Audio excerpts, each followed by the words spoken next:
Hello, ladies and gentlemen, and welcome to Under Construction episode.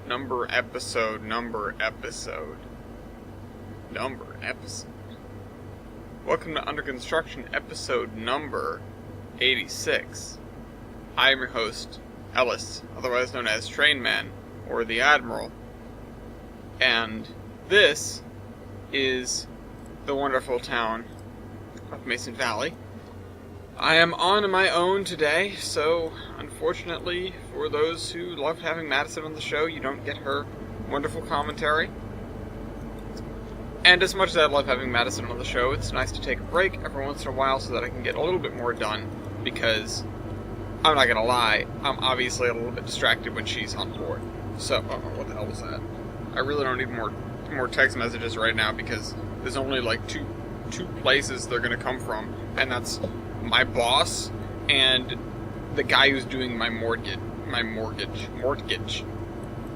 it is spelled mortgage, but you know, the guy who's doing my mortgage. I don't want a text from either of them right now. I really don't.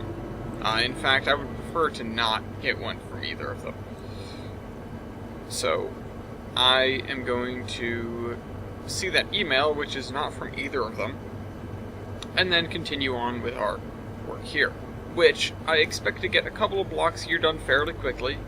Detail is going to be, I wouldn't say sparse, but it's not going to be all over the place in these areas, because these areas are not, they don't have a lot of opportunity for detail. I could always come through and do, like, driveways or whatever.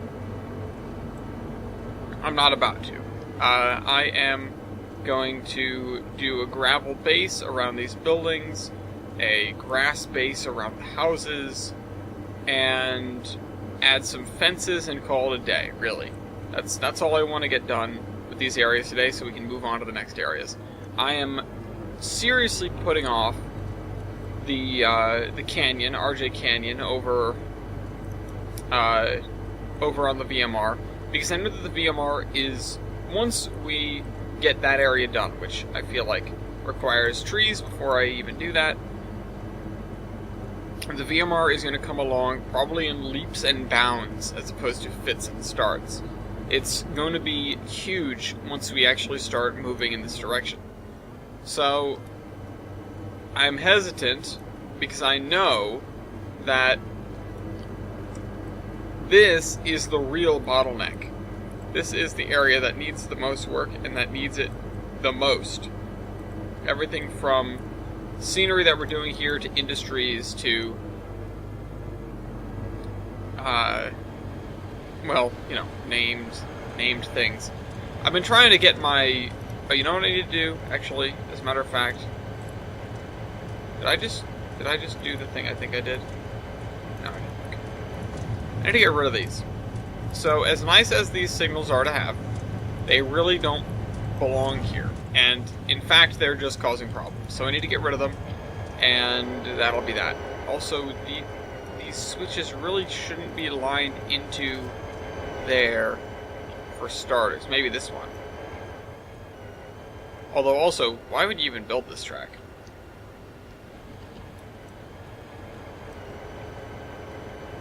No, for real. Why would you build this track?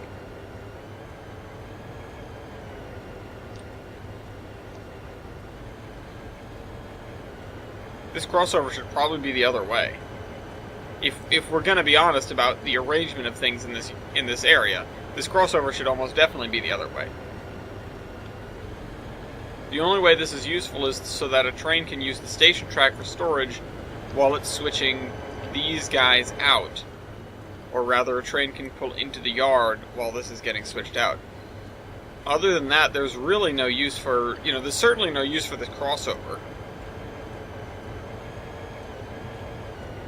Because if somebody's switching out in here, they're going to need this whole area anyway. So you might as well just let them out of the way. I don't know. I don't like this design here. I really don't. I want to switch it. Honestly, I don't think it makes a difference either way. But I'm gonna switch it. I'm gonna switch it. We're gonna leave this crossover the... Oops. Not that that switch stand is important, because it's gonna get replaced, but...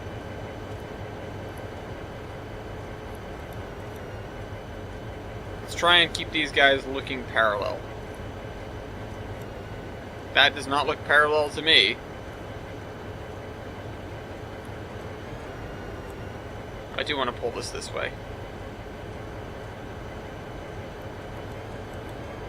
Also maybe want to shift this slightly in this direction. That looks better. I dare say that looks a lot better. A little wonky, but not awful. Again, now we can have a freight train or passenger train, well, not a passenger train, I suppose, but a freight train leaving while something is occupying this area here. I think that's an improvement, but it does mean... Where are these? There you are. It does mean that I need to move this, or else things are going to make sense. This isn't the main. So it definitely doesn't make sense, but... Whatever, we're leaving it.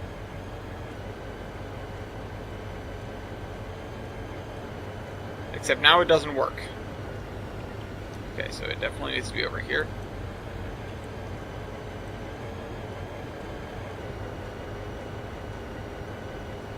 You know what, screw it, it doesn't matter. Undo all that. I think it looked better that way anyway. Okay. Maybe there can be some reason over here why that isn't a thing, but anyway, oh, you know what is one more thing we should probably do? Oh wait, we already have a connection. We already have a connection over there. Yeah. Okay, sorry, back to what we were doing. I got so sidetracked. So dying. What we do want is we want some fences. As always. No, I want the fence. Give me the fence. Fence. Yeah, there we go. Sometimes you really gotta beg.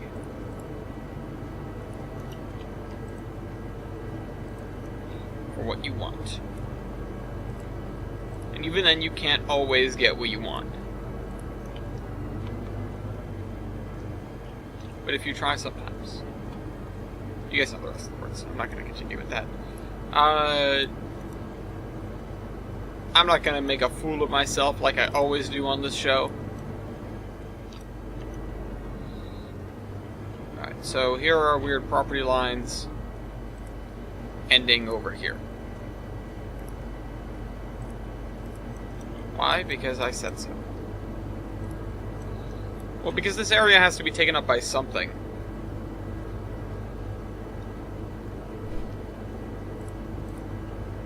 I suppose just making it a gravel lot for parking isn't the worst thing. I wish there was a way that I could show, like, oh, there was a foundation here. But honestly, it doesn't matter all that much. So anyway. Yeah. So this is our highest priority area. Once we get this done, we'll probably start moving a lot quicker. I know it is April now, and I haven't moved off of this section of the map, but I will say it is by far the most daunting out of any of the three that I wanted to accomplish this year. That said, as well, I had already started on it, so I had a little bit of a head start. So it's not boding well for the work that I hoped to accomplish this year. Overall, it doesn't really matter. You know, if we don't manage to get it all done, it's not the end of the world. We're gonna keep going. If we don't hit our deadlines, our made-up, nonsensical deadlines, there's no need to panic.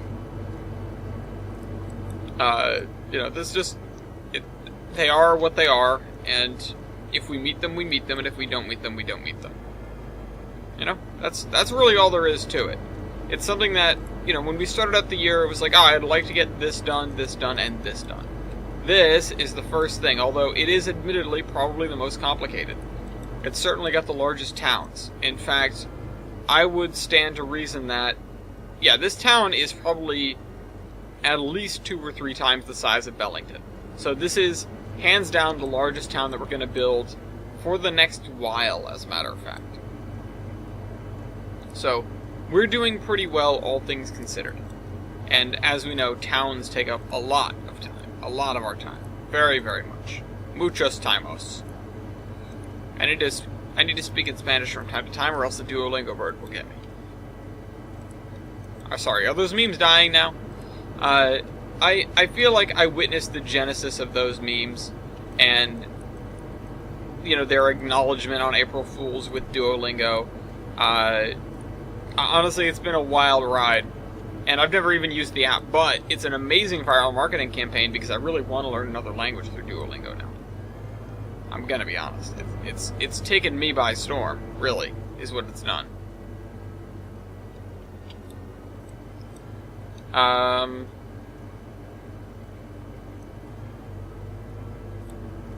Let's also add some other fences. So, yeah, I am gonna learn another language through Duolingo. Is Duolingo only Spanish? Or, no, I assume it's not, because of that fake ad they made, and some of the memes that I've seen, it sort of implies that it's not all Spanish. But I just don't know, because, like I said, I've never used it. And here I am advertising them on my show for free. So you're welcome, Duolingo. I hope you give me something. And by something, I mean my family back, please. So, yeah. Anyway, I made a couple of mistakes before I started the show. This is total sidebar. The first one is if you can chug a milkshake, that's what I did. Now, previously, on this very show, I have mentioned my love, my unabashed, unbounded love for Johnny Rockets milkshakes. They're like the only milkshakes I care about, gotta be honest. Even, they're far better than the Awful Awfuls, which are sort of Rhode Island's own.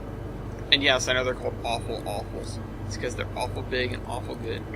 But I think they're good, I just don't think they're that good. And last time I had one, it didn't treat me well. Not to say that the last time I had a Johnny Rockets milkshake, it treated me particularly well, because I am lactose intolerant, and milkshakes just don't sit well with me. But oh god, are they so worth it. Yeah, I'm not like super lactose intolerant. I don't, I'm not gonna throw up, typically.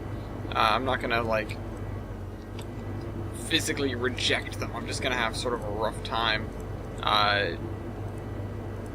But, oh, it's so worth it. But at the same time, it's not worth it.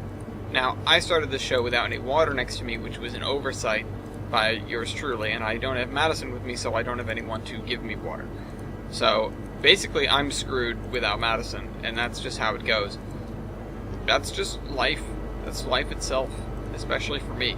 Got like a home inspection coming up. This guy's gonna be like, there's so much freaking wrong with this house. And I'm gonna be like, yeah, I know. This baby can fit so many problems in it. It's like, I'm not sure if it's functional knob and tube wiring, but it's down there in the basement. It exists. I've seen it. Not what I expected knob and tube to look like, but hey, that's what it is. Madison probably be able to spot it from a mile away because she watches too much HGTV, but that's beside the point. She hasn't seen it yet. She doesn't know it exists. She'd probably not be happy about that. But oh well. There's plenty that we can do to that house. It's like, what will we do? What will we actually bother doing? Oh, you know what? Do I have rubble? Can I get some rubble in here? Is this rubble? Nope, I don't have rubble. Really? I don't have rubble? Bricks. I don't want, like, bricks stacked on pallet. I want, like, broken down pile of bricks. What's another word for junk? Let's just say junk. Old junk store, no. The jerks they're called. They're running out of you.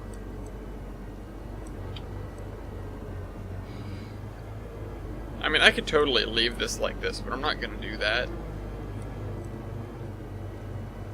This guy has a driveway. He has room for it, you can tell.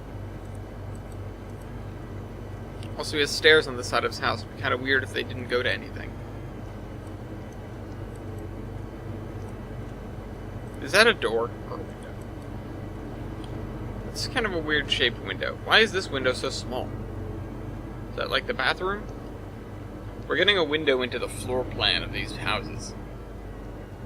No pun intended. And when I say that, I mean it. I don't stand for those puns. I should become part of the pun patrol. That's a thing on Reddit. Seriously, it actually is. Okay. Fence wood unpainted. How about this? Yeah, you know, when you really want to hate your neighbors, look at that. Screw you, neighbors. You can't see me. You can't see what I'm doing. It's the 50s, so it's like, you can't see me beating my wife now. Not saying everyone was a wife beater, but, you know. It's a stereotype. I mean, I don't like stereotypes either. I don't like generalizing. I've gone on my, you could almost call them rants before about generalization and about how we should just treat each other as individuals and be nice to each other and blah blah blah blah blah blah blah. You've heard it all before. Is this a cool look? Is this like a decent looking river spline? It actually is. Holy cow. Can I use this? Hold on, clicking it up. But stereotypes are stereotypes for a reason. Then again, some stereotypes, the reason is because we don't like all of them because we're, you know, racist. I was gonna use like another word like xenophobic or something, but let's face it, it's, you know, if you're stereotyping people badly, as in, you know, just discriminate against them because of who they are, or, you know, because of their race, you know, their ethnicity or whatever, that's just racism. It's not like a stereotype. Hold on, what is it called? Floss. Remember to floss twice a day. Or no, you brush once and you sorry, wrong way around. You brush twice and you floss once. What do you know? It's my last chance to get 50% off CC Cleaner. Tunnel double track. Hey, I hate to break it to whoever made this, but this isn't gonna function as track.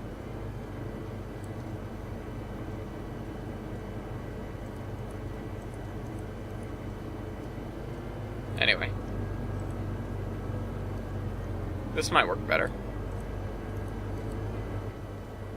Yeah, this is much better. Actually, I guess this would function as track. I'm gonna have to use this because this is quite nice. Unless I can't use that, in which case, oh well. TSP Grassy Incline.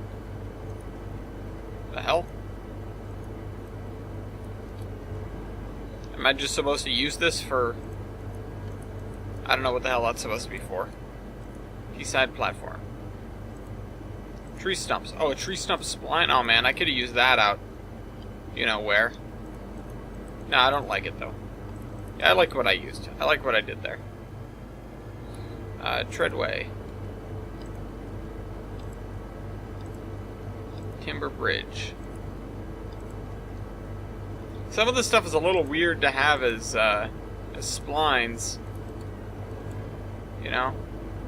But you know, whatever boats your float, I guess.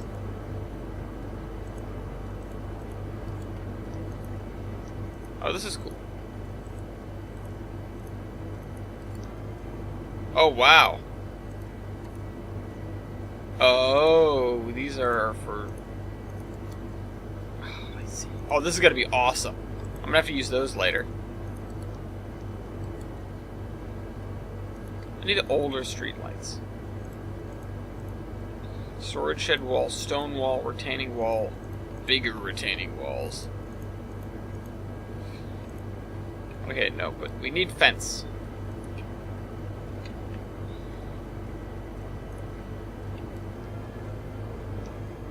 We need fence for this here house.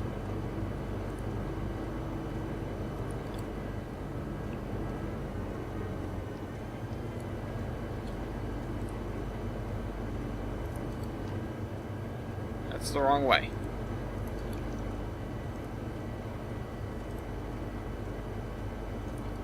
None of these guys are gonna have hedges, just fences.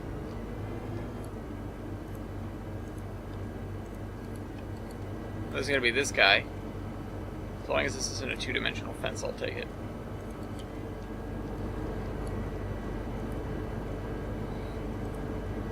Yeah, I don't want to do 2D fences. I just want normal fences. So this is canted out just a little bit. This angle is not right. It's acute. The only cutie I let on this show is Madison. Anyway, alright. So, we're going to block this off with fence. And now I'm just seeing the size discrepancy with these fences. Kind of bizarre, but hey, what are you going to do? Alright, so, Brady Cure says, hey, we all love Madison and all, but you could put her in, you could like, put her on for 2 episodes and then take off for 2 episodes, because I'm sure it gets a bit annoying having to be there every Thursday or Friday to record. Well, I believe I mentioned this in, I must have mentioned it in the timetable. So, we're going to be living together soon, so I don't think it's going to be awkward for her to come here to record, but I did say at the beginning of the video that while I do love it when she comes on the show, and while she does actually do a really good job of keeping me on topic with doing all the comments, and the last couple of episodes there have been, plenty of comments to sort of keep me attentive, I guess, or for me to cover. Despite that, I do almost certainly get less done, in no small part because I have to explain some things, but also because she's a goofball that's distracting.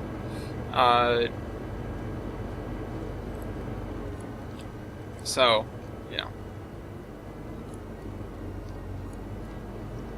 fences, houses,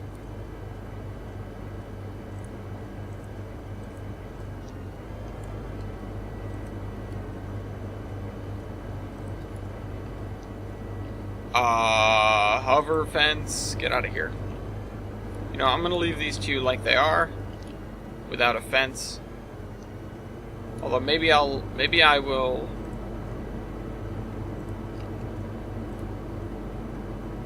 What the hell?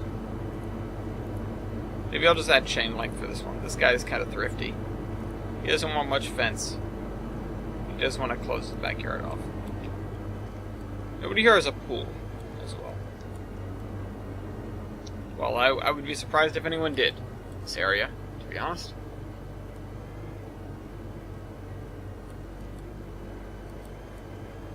We could add a few saplings, maybe some of the smaller birch trees or little cedar trees or live oak trees even.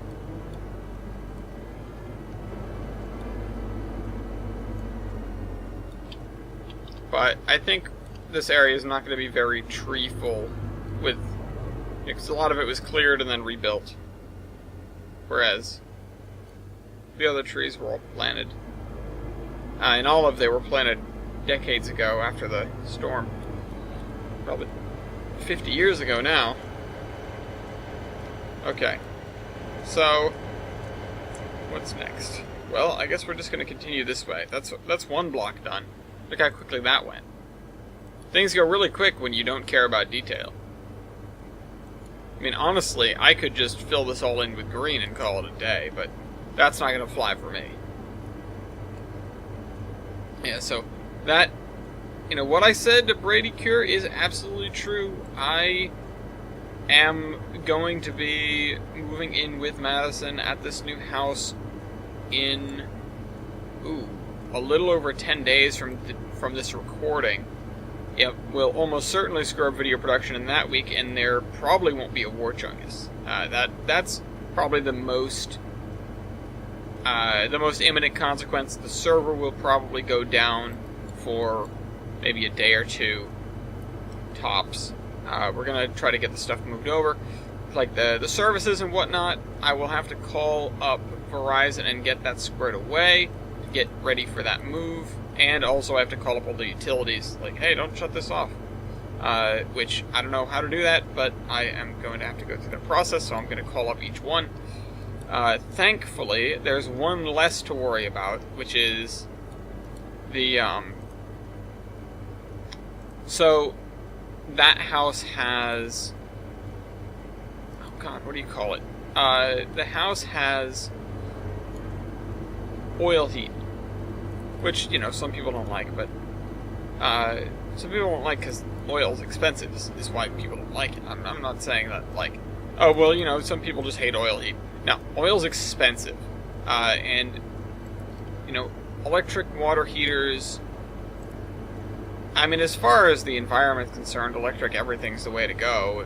If we had more nuclear power plants or renewables, which, we're going to, particularly in the renewables, then, that would be absolutely the preferred method for everything. If we could drive the price down in electricity by having an extraordinary abundance of it, then we'd be living in a different world, but that's really neither here nor there. Some people have gas heat, some people have oil heat, some people have propane even, some people have just electric water heaters and stuff like that. We have oil, heating oil, which, a lot of people do have, but it is expensive, and thankfully, we don't really need it for the summer. I mean, you do, because it runs the water heater, and you do need hot water, but it isn't as necessary as a lot of other utilities, particularly electricity, through a New England summer. Everyone talks about how brutal New England winters are. New England summers come out of friggin' nowhere, and it'll get to 100 degrees. And I know you guys that live out there in Arizona, or Florida, or Texas, or California are like, hey, 100 degrees, get over it. Well, it sucks when you have to go from negative 20 to 100 degrees. And, I'm not going to be too extreme with the exaggeration. Negative 20 and 100 degrees are both kind of extreme, but 100 degrees definitely does come around in the summer, and negative 20 might come around in the winter. I'm sure it used to be a lot worse. The fact of the matter is that a lot of these places, New England included, these places with 4 seasons, 4 full seasons, or even 2 seasons, really friggin' hot and really friggin' cold. You have to have a house that's prepared to do all the things for all the seasons. You need, for the most part, you need a peaked roof, because you need to be able to,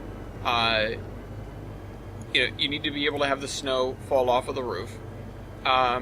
You need to have an air conditioning system, or air conditioners, window-mounted air conditioners, which is what we have. You need to have a pretty good heating system. You need to have both. I mean, above all, your house needs to be insulated, but it sort of compels people to get different things, or to spring for different things. And if you live in a hot climate, it's like, okay, you live in a hot climate, you're gonna want like central air with air conditioning or whatever. If you live in a cold climate, it's like, what do you need that for? Get a half-decent heating system and you're good to go. And then, for us, stuck in the middle, it's like, well, we could have all this equipment to heat your house, and then you would die in the summer. Also, you could have all this equipment to cool your house, and you'd friggin' die in the winter. So it's like, alright, pick your poison, or go with, the jack of both trades, which doesn't really do either of them that well. Not to say that it doesn't heat the house. It's got a half-decent baseboard heating system. But also, fence Vestinia. In the grand scheme of things, a house that's tailored to do one thing is going to be a lot better off than a house that has to do both. You can have a lot of ventilation in a house with in a house that has to deal with hot climates all the time. You can have plenty of ventilation. Never worry about it. Open all the vents, blow all the hot air, turn on all the fans. In winter, it's like there is no reason why you want winter air, outside air, coming into your house. No reason ever at all. So, batten down the hatches. It's like with storm doors, too. You know, a lot of people, I realized this, particularly, I think, when I went out. Well, on the Amtrak, I noticed it as well, I suppose. A lot of places out west, even, don't have storm doors. It's just, this is your front door. And you see that in, like, your average sitcom. A lot of these, if you think about a house, does it have one door or two on the front? And I don't mean side to side. I mean one in front of the other.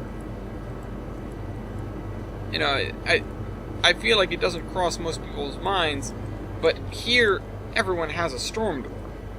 You can't not. And I mean, I never really understood the purpose, and I still kind of don't, but that's what it is. You have a screen door or a storm door, and you do the thing where once a year, or twice a year, I suppose, you swap the glass and the screen. You take that big pane of glass out, put it downstairs, and now you have a screen door. So you can open the front door and still have a thing that keeps all the bugs out. Or you do the opposite. Because you don't want a screen in the wintertime. So why the hell would you need that? But you do want a big glass door just in case. If you have to open the front door, a lot of front doors don't have a lot of glass in them, and you can still see out of your house without letting all the hot air out. It is what it is. Anyway, it's got oil heat.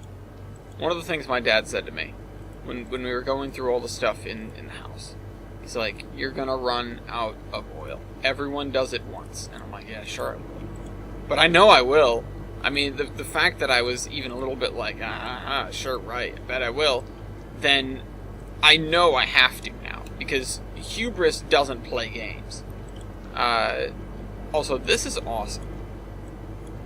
Except the chain is two-dimensional. That I'm not a fan of. Whatever, it's gonna be like that.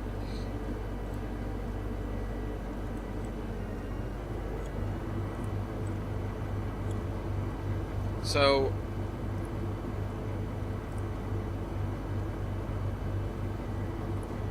come on, game. Alright, there we go. So, yeah. Yeah, hubris don't play games. I think, okay, so I had to go bowling for work. I was forced to go bowling. That's a little bit tongue-in-cheek. I wasn't forced to go, but I have been using the phrase, I threw myself on the sword for the sake of the Rhode Island office. We didn't have anyone that was like a Rhode Island office main, if you want to call it that, going to this company bowling event. And this is not just come and hang out with your coworkers. This is like, there are 5 engineering companies, several departments of transportation, and other municipal people that are going to be here at this bowling alley, and we're all going to compete, and it's going to be great, question mark. We're going to, that's what we're going to do. We're going to have a bowling competition. An intramural bowling league, or an intercompany bowling, whatever. I don't know what the hell to call it. Point is, it wasn't fun.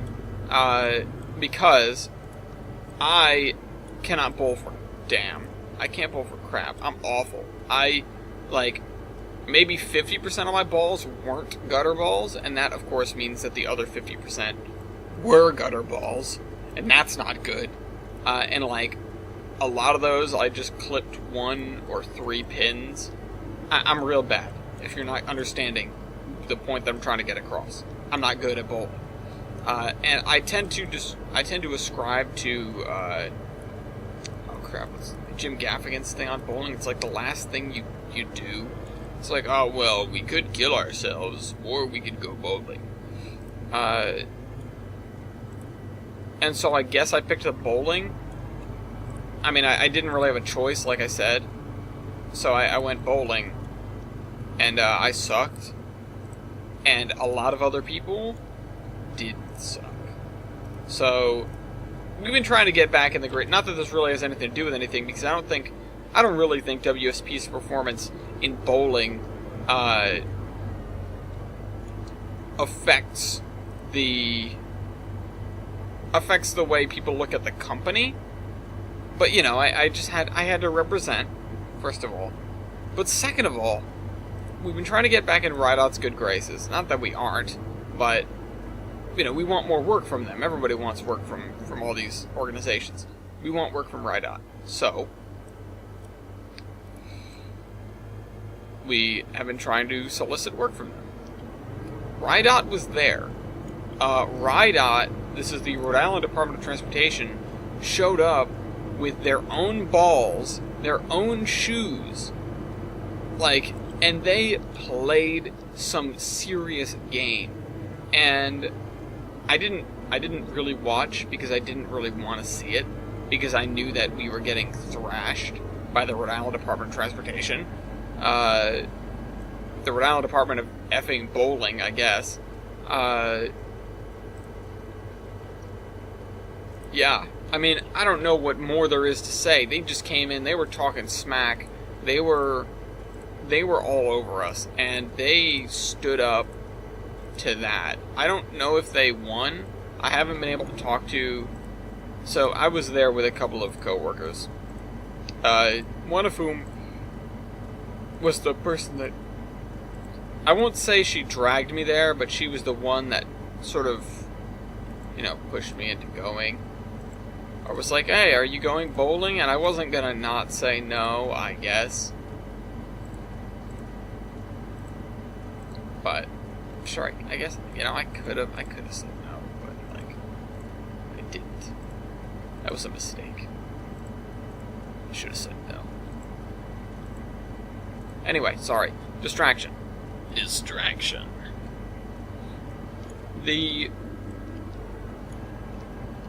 We almost certainly were one of the last teams. Although we didn't have many members, so that, contributes. But I think they were doing it on like an average basis.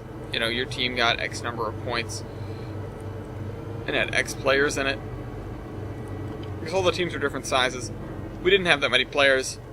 We just sort of went there and we played, and then that was that. And I hope that was it. Again, I would like to know how it turned out, though. So, maybe I'll know. I'll know sooner or later. I don't remember where the hell I was going with this, though. I don't know, just that they were talking smack. Rideout played some serious game. I'm intimidated. The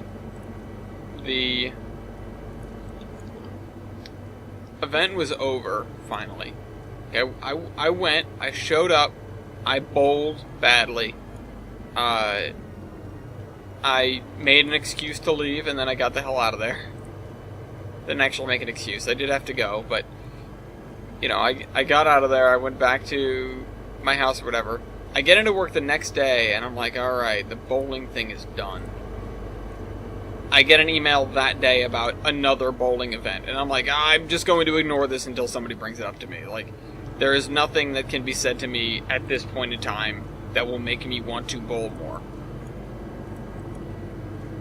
Although I kind of do. Why do I? I don't know. It's not like the masochism. It's not I hate myself. I want to get good, but I don't actually want to bowl. There are other things I could be doing. Like sitting at home. Things I actually enjoy. Sitting at home, doing nothing. Lying on the couch with my eyes closed, pretending to not exist. Oh no, isn't that a line from Harry Potter or something? Or it's very close to it. I'll be under the stairs pretending I don't exist. Something like that. I don't know. I'm not a Harry Potter fan, really. Well, yeah, I guess I could say that. It makes it sound like, well, I'm not a fan. I don't like it. I do like Harry Potter. I went to see Fantastic Beasts shortly after it came out. And I've been sort of keeping an eye on all this stuff that's been going on with J.K. Rowling, mostly because I find it hilarious. The memes have just been absolutely priceless. But, so, I've been a little bit keeping tabs on this whole thing. And I am sort of a fan of Harry Potter, you know, like I pay a passive amount of attention to it. I know some things about it, but I'm not like a fan. You know, I've seen a handful of the movies. I've never read the books. I don't dislike it. It's just one of those things, like, I never got around to it. I never read a lot of these book series when I was a kid. Like, I missed the opportunity for a lot of them. You know, you're like, all right, here's your one chance when you're alive to, like, you know, to read Harry Potter, or to read, what's another one, like Aragon. I never read that. Or what's the one with the mouse? Redwall, I think it's Redwall, or something like that. Red Key. I think I started. Maybe the key was something else. There's the Golden Compass. I read the beginning of that, or like the first book or whatever.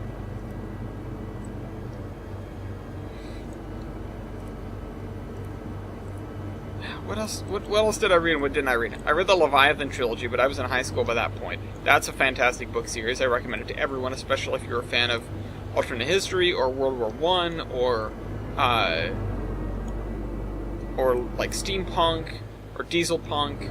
You know, it's a great series. I have to say that. And for those of you who have read some of the stuff that I've written, you'll recognize a couple of the characters. So, anyway, yeah,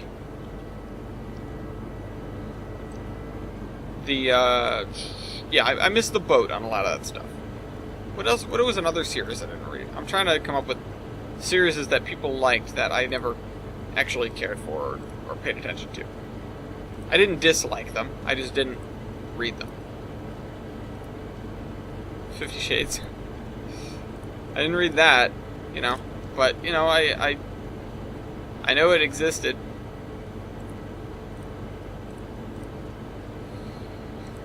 Twilight, never read that. I almost feel like that was after my time. Like, I remember Twilight becoming a thing. But I feel like a lot of the stuff that you read when you're a kid is like the stuff that is there. Like, oh, here's this amazing series that you can read through. Although, I suppose Harry Potter isn't that way. Harry Potter was being actively written while I was, you know, in school. So, yeah, I guess that's fair for that, in that instance.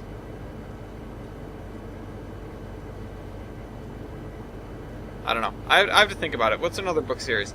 I mean, I did read a couple of these, you know, classics, as it were. I did read, like, Of Mice and Men. I read, what's the other one? What's the one with the kids on the island? Not Peter Pan. The other one. The bad one. Lord of the Flies. Honestly, I love Lord of the Flies. I think it's a fantastic book. I'm glad that I read it. I read Romeo and Juliet a couple of times because you are forced to. It's school. It's just one of those things. But I did get to watch the movie and see Juliet's tit for like that third of a second. So it made it totally worth it to middle school me. I mean, honestly, I'd do it again. It's worth it to me now. But I can just look that scene up. So, you know, you don't have to go through the whole process. It's just like, I want that part. I want the reward. Of course, you know, the whole class is filled with, oh my god, it was a poop. Oh my god. Oh my god. Did you see that? And also then you get to stare at Romeo's behind for plenty of time. Just plenty of time. Absolutely, you know, love that part. Well, I'll be honest, I don't hate it. But it's just a man's butt. I'm not like, oh, it's butt, ew, it's gross, get it out of here. Because, you know, I've got one too, but I mean, mainly the only thing I should be feeling there is jealousy. Right? Does anyone else remember that? Because I do. It's like, oh, well, I haven't got that. No wonder why I'm single. But hey, I'm not single now, so either the standards have gone down, which I'm certain they have, or, you know, I got a better butt than Romeo. But also, Romeo's dead. That probably helps my odds a little bit. Okay, so I'm gonna finish filling this area in. What time is it? Alright, we're 45 minutes in. We've made pretty good headway, pretty good progress filling this area out. We've got 2 blocks done. We're working on a third. This is supposed to be a park, so that doesn't need anything else. We've got the school here, which I could throw in some b-ball courts back here. This ball is life.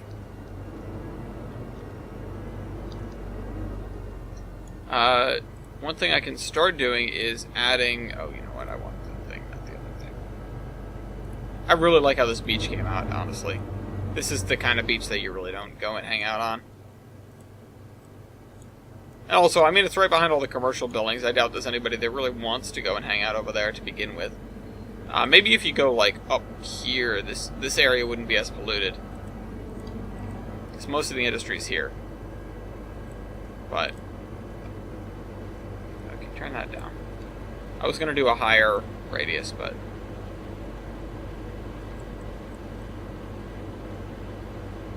well, that's actually being quite nice to me when I'm trying to put it down. Why is it being so nice to me? Does my game just really like ultra textures or something?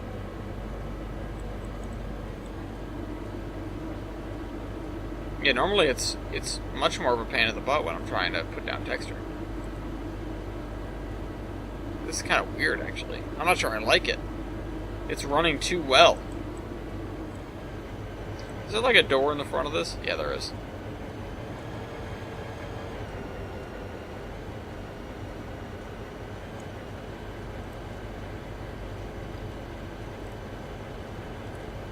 But it's the door to the cargo loading dock.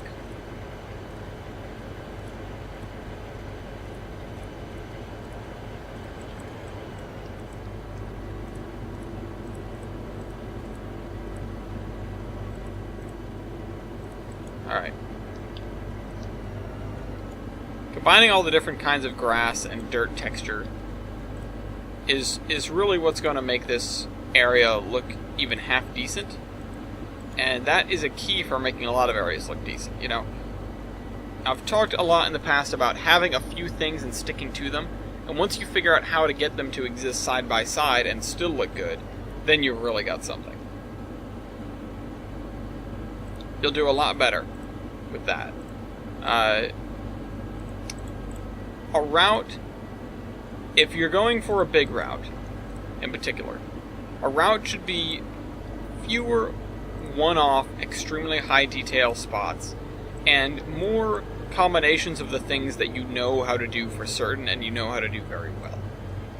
Oh, there's a door over there. Oh, there's another door over there. Oh, crap. I should have made a way over here.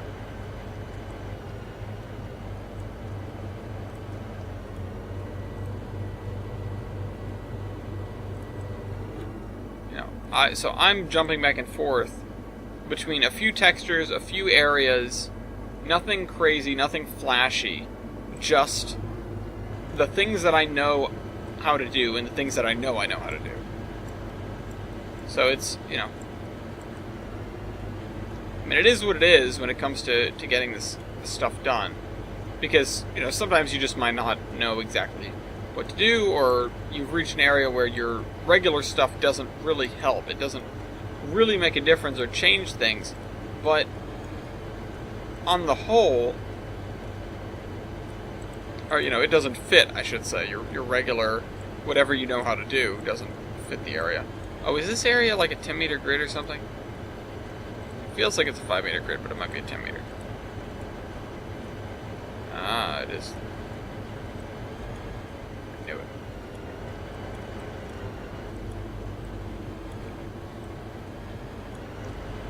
Where's the edge of this? It's like right over here.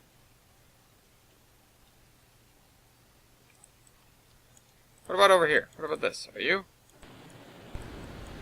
Okay, no, those are all 5 meter grid. Okay. Just making sure.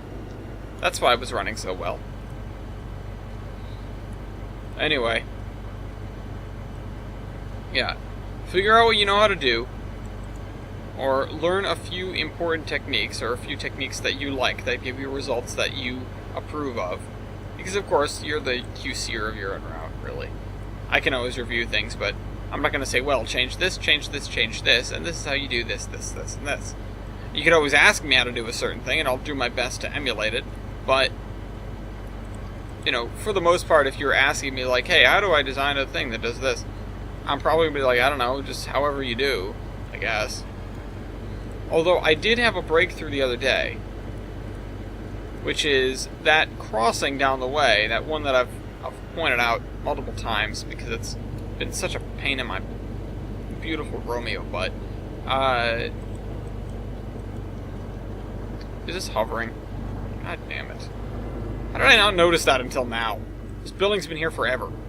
Alright, let's fix that.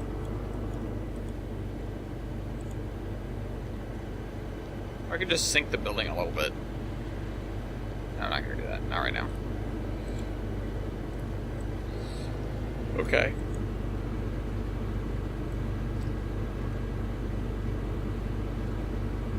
So, oh wow, that's more of a drop-off than I really expected.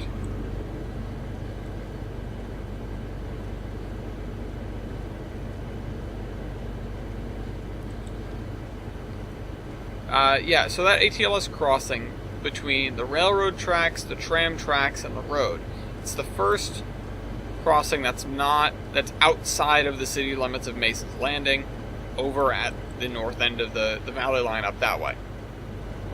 It's right before the bridge, the drawbridge, which is going to be another tricky thing to do.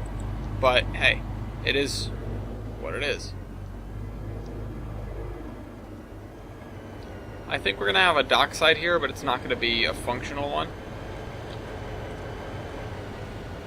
Over here definitely going to isn't be a dockside. I hate my mouth. I hate it. It's garbage. I can't put words into the outside. Anyway, back to what we were doing over here. I need to focus, I need to get things done. I also need to read the other comment, which is from Iser. It's big. So the lovely Madison has been in a few shows now, and yes, it needs to be a thing now. Also, on the 12th of April, I'll be making smoked chicken and chunky Oreo ice cream. Yes. The chicken will be smoked teriyaki, and yes, I'll post pics in the Skype chat to make you hungry, Alice. Ah ha ha, I hate you. Better send some to me. Yeah, it's going to be a thing to have Madison on, I feel like, but it's not going to be a every single episode sort of thing. Partly because of nights like this, where Madison is at work, and I'm trying to get the episode done. And I'm not going to wait until 10:30 and be like, oh, honey, you're home. You want to sit down for 2 hours with me and talk to a microphone?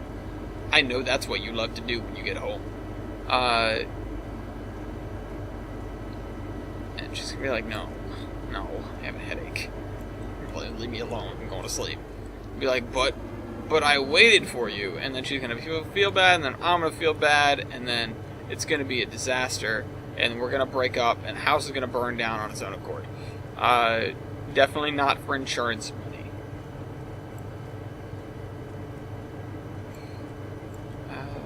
Let's see, I need to fill in some more of this area with dirt and grass. Go over here. The side of this building. The second copy of the second will.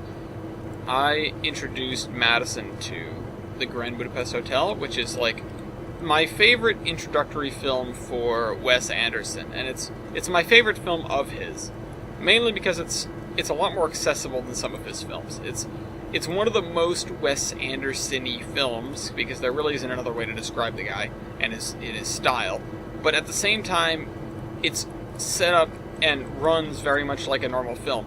It is, though, and this is one of the things that I really do love about it, because I was lamenting this exact fact not too long ago. Not only is it a story explicitly about people and people things, not like, oh, there's something supernatural, because it's always friggin' something supernatural these days.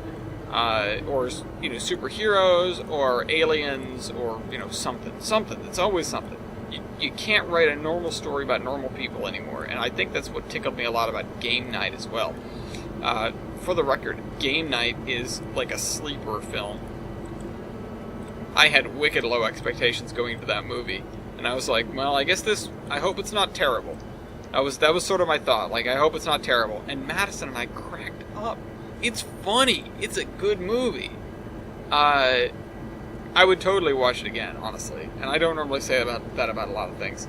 But, like, it's been long enough that I've forgotten a lot of it. I do remember sort of the twists and turns, and there were a couple parts that I was like, oh, I can't really watch this again. This is too much cringe.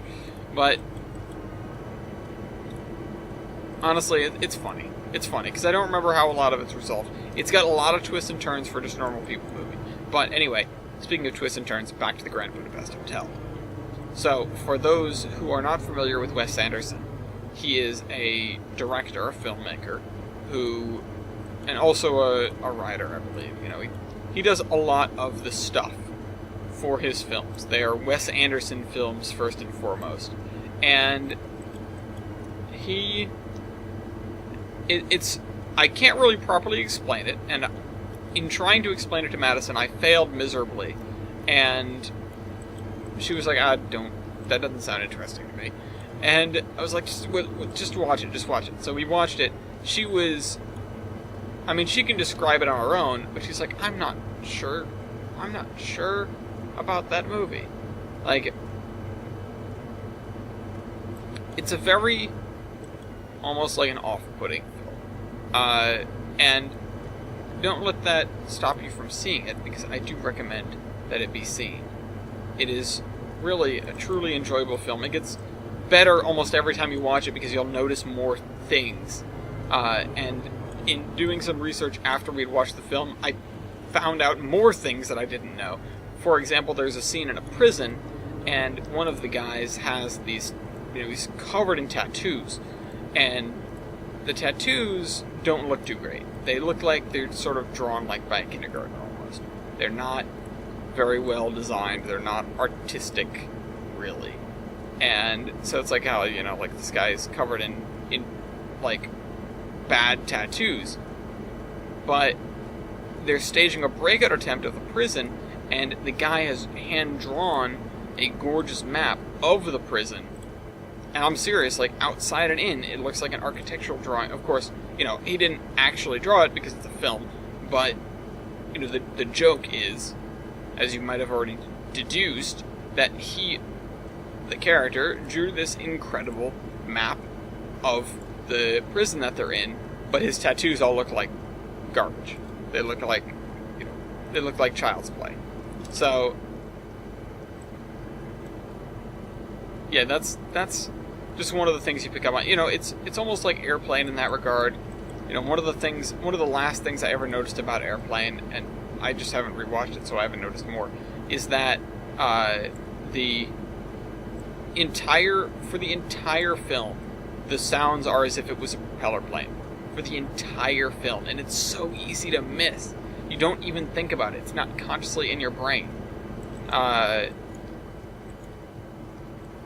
it is. But that's what it is.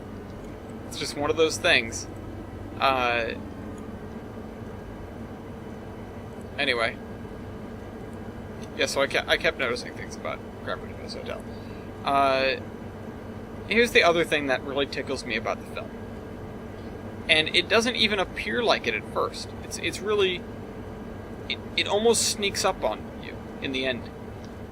Which is that it's a tragedy. It's not the film where they live happily ever after. It's very much a film about a man's story of an era which not only had passed the people in the story he was telling by, and in fact he mentions that at the end. He's, one of the main characters, his world had left before he'd even entered it, but he tried to live in it nonetheless. And that'll make sense if you actually watch the film. But, and no, I don't mean anything supernatural. It's not a literal otherworld sort of thing. It's set in the 1930s. It's set in a fictional Eastern European country, which is on the brink of war with their neighbor. A very, definitely not German-looking sort of place with definitely not Nazis and SS troops, which are marked by small, instead of two S's, the SS troops in real life, it's a pair of Z's, but they're not quite Z's, as in they're not Z's, but they look a lot like Z's.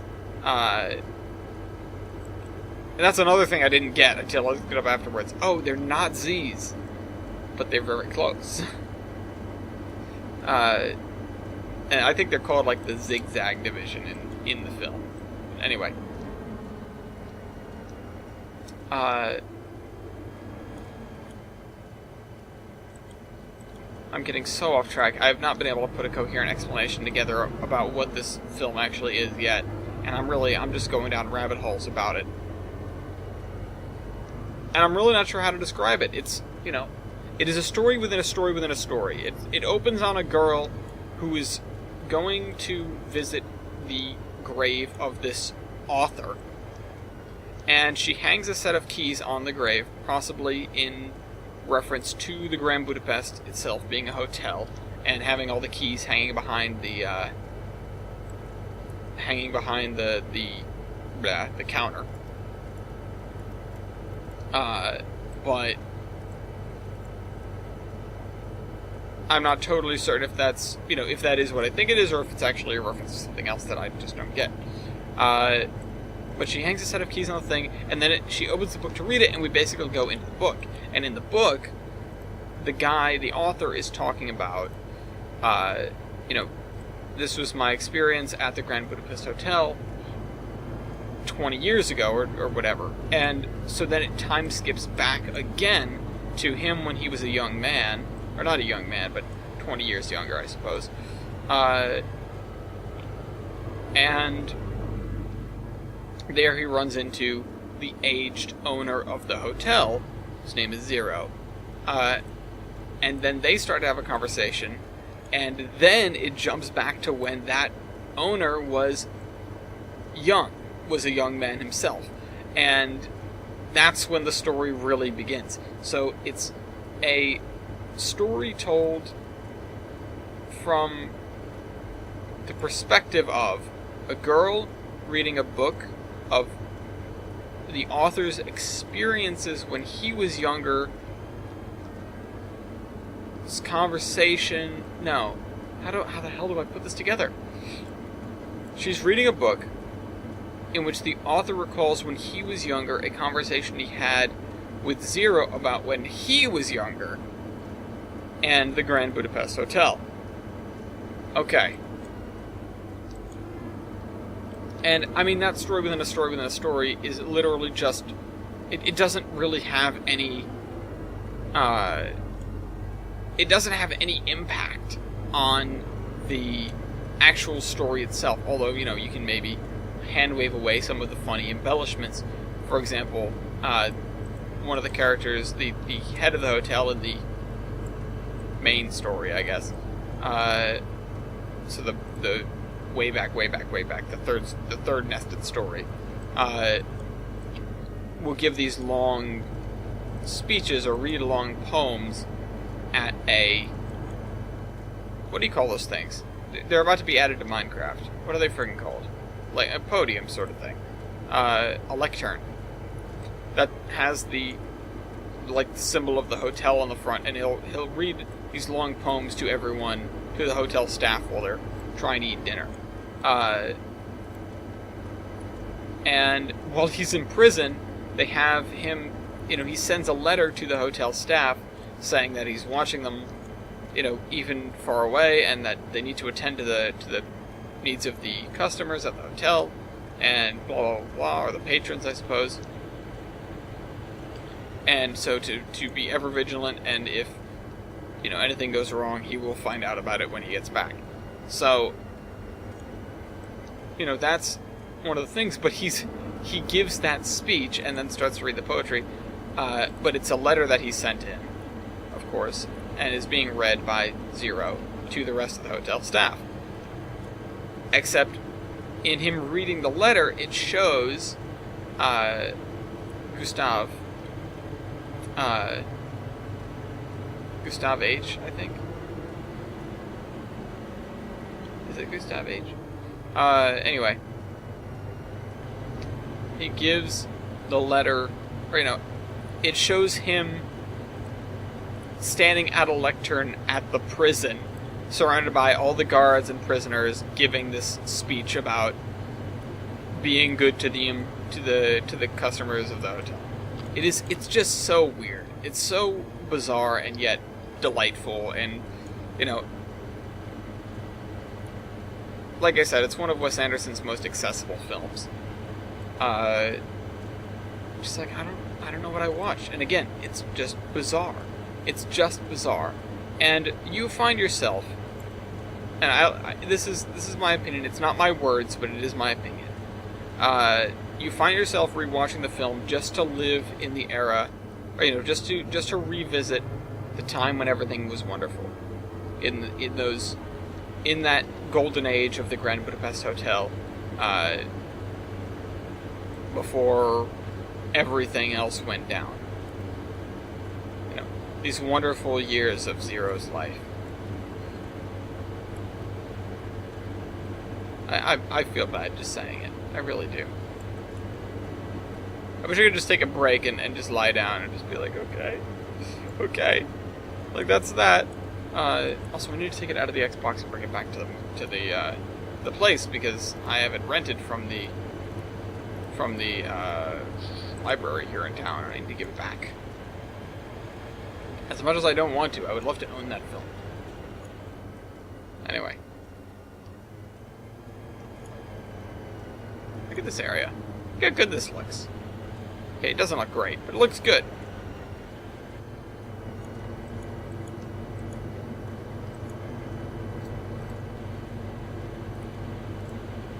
Alright, let's get some more films. Money moves. What was I gonna say, though? I was gonna springboard off of, oh yeah, chunky Oreo ice cream. Oreo is the flavor of, flavor of milkshake that I just had. Also, effing cookies and cream Oreos are a thing. It's just bewildering to me.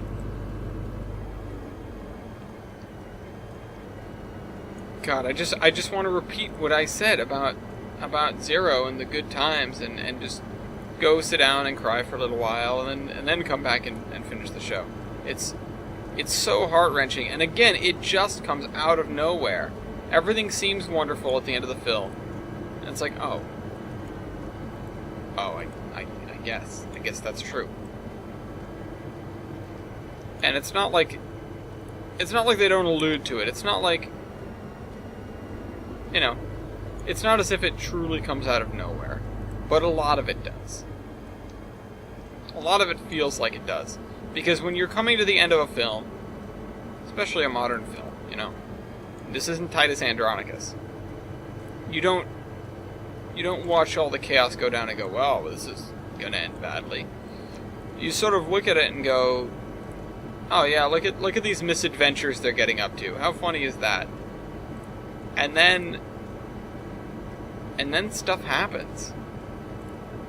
And then you're just left with Zero telling his story, and it's like, wait, they can do that? They can just leave us off? And I really wish people will watch this film just so they can understand what I'm talking about. And it's very short, too, if that makes you feel any better, It is one of the shorter films of the modern film era, almost, I guess. It's sort of like, it's a very, very tightly paced film. It's only 100 minutes or so. It's barely over an hour and a half. It's the kind of thing that you can easily watch in, just a spare little while. It's the same like this 2 episodes of a TV show if you're binging,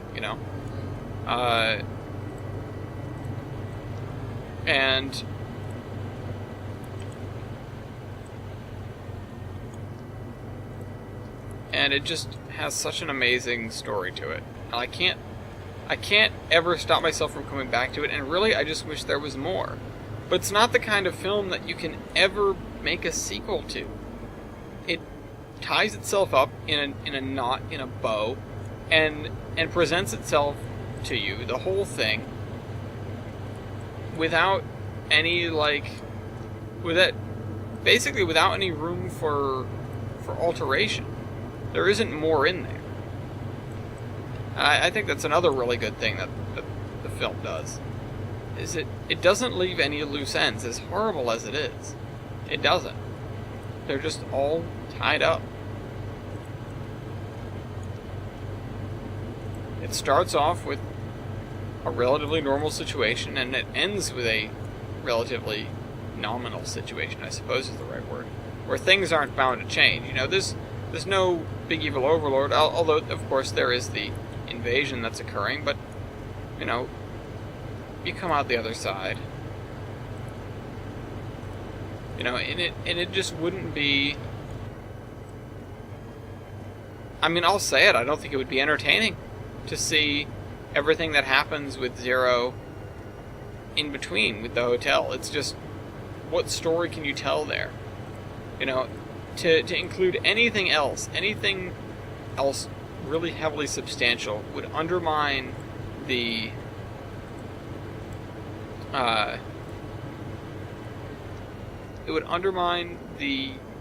sort of closed nature of the film. And I'm not saying that hasn't been done before. I'm not saying that it's impossible for filmmakers to do that anyway. I guess, yeah, it happens. But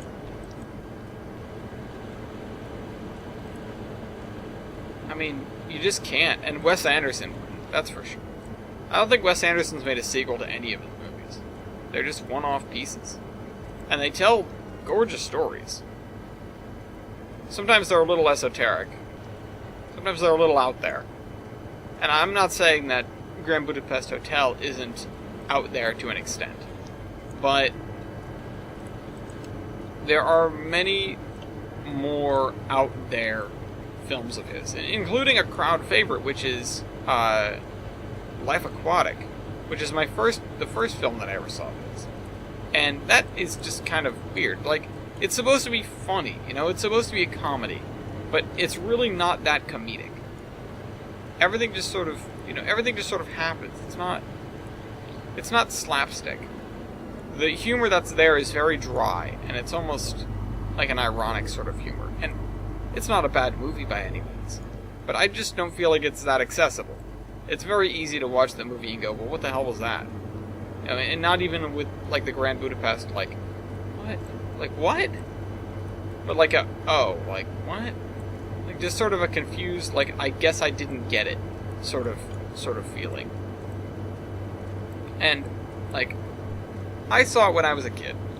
I didn't dislike it, but I absolutely didn't understand what the hell was going on. You know, I watched it, quote unquote, but it was really more of a, like, I was there and it was on and I was looking at it. I don't know how many times I actually did see it, but I do remember seeing it, and I have the soundtrack for it even on my iPod.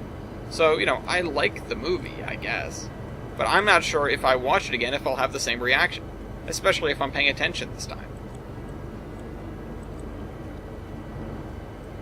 I just don't know. And I don't really want to put it to the test because I have a half-decent opinion of Life Aquatic right now, so I don't want to screw that up.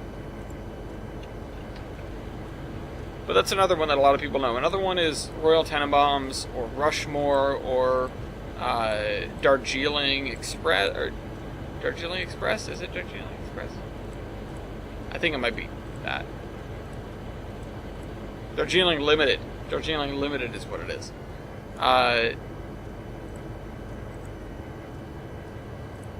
Again, another movie of his. Two of the other ones that I know some people have seen that people do tend to like. I mean, his most recent one is Isle of Dogs, which I haven't seen. I don't normally go for his, I guess you can call them animated films, but they exist. You know, people seem to have liked Fantastic Mr. Fox, which was another one of his. And I did kind of want to see Isle of Dogs, because I like dogs, and I like Wes Anderson. But the other thing about Grand Budapest, and I keep coming back around to it, is that the visuals are just so crafted. They are crafted to be very, very particular and a very, very certain way. It's almost like, you get to that one point in a movie where it's like, oh wow, that was a really cool shot where they did this one specific unusual thing. Now picture that, but an entire movie of that. These shots that are framed to be like either extremely symmetrical or, have the focus very peculiarly, and I don't mean like the focus, like the literal focus, but like what you're supposed to be looking at. And all sorts of other stuff like that. It's, again, a lot of it is symmetry. Wes Anderson does really love his symmetry in shots, and it does absolutely show in Grand Budapest Hotel. But it just makes it more of a spectacle to watch. There are just so many shots in that film which are just beautiful. Just beautiful. And it was done, like, partially with models, because Wes Anderson likes that stuff. I don't know. There's a lot of things to like about the movie. I could go on about it for days. I still haven't given a decent synopsis of what the hell happens, but I'll give you this.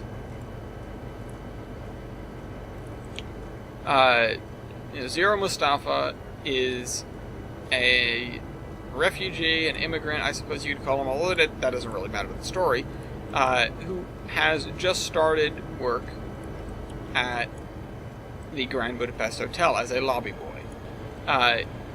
He gets friendly with the head of concierge, that's Gustav H., and begins to sort of follow in his footsteps, learn what he wants. He becomes pretty damn good at being a lobby boy. Then one of the older women who Gustav was acquainted with dies. And in her will, she bequeaths to him a famous painting. However, due to the nature of them knowing one another, to not elaborate further, and this is an elderly woman, her family, particularly her son, does not like Gustav H. at all, and refuses to let him have the painting. So they steal the painting. Then it comes about that Gustav has been framed for the woman's murder. That's how he gets, in jail. But then, of course, they have to clear his name, get their painting, protect their hotel, and figure out who murdered this woman. So it's got a lot of things that go off in different directions. And again, that isn't a particularly good summary of the film, but that is sort of a base of the plot. But it's almost, I mean, you can't say the plot's not important, but that's not what I always grab onto when I'm talking about Grand Budapest Hotel. I don't know. Again, I could go on about it for days. This is very evil of me, but you'll get a hat. This is very evil of me, but you'll get to have it sometime soon this year, right? So, that was a continuation of Iser's comment, and he talks about posting food. And I like food. I'm an individual who very much likes food. And when he posts food, I get hungry. And he posts really good looking food. So, I won't say I dislike it when Iser posts food. But I dislike not being able to get to it immediately. So, anyway. The something. I don't even know what the hell I was talking about. Let me continue with the comment. Also, I did get Amber Wood scent if Madison likes that. Again, I got to use what I have when it comes to the candles. So, the candles, right? At some point, I'll buy some candles from Iser for our new house, and I'll road trip down there to get them. When will that be? I don't know, because I need to fix my car first. Not that the car's broken, but it does need some work on things.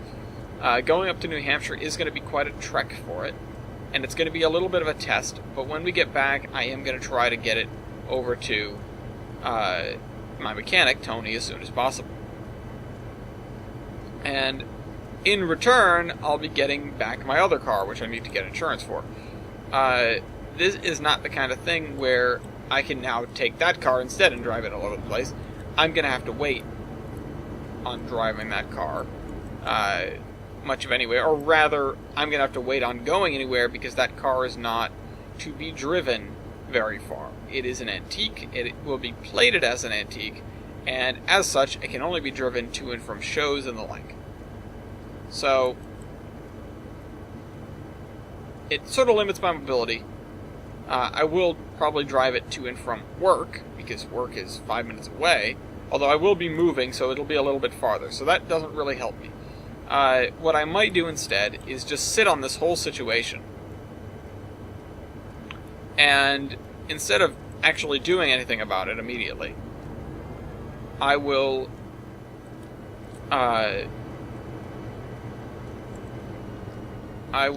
wait until May, and then while I'm away for a week, Tony will take my car and do work on it, including the most important piece of work that can be done on it right now, as summer is approaching. Fix the air conditioning. Uh-oh, I'm running out of voice. I'm running out of voice and I got 40 minutes left. That's not good. That's real not good.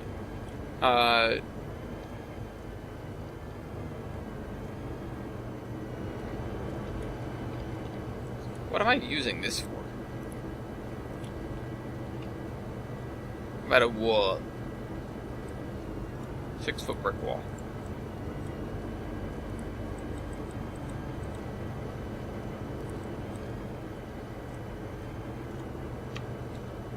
Right, and this way. Could be like a public garden almost.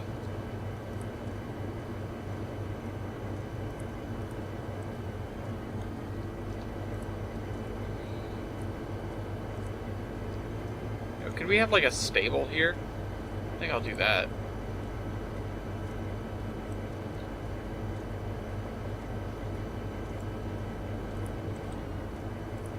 Not that horses would be much use in this little park, but...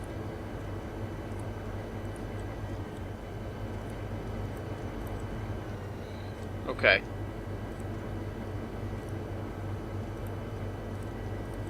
Sorry, I'm thinking, not talking.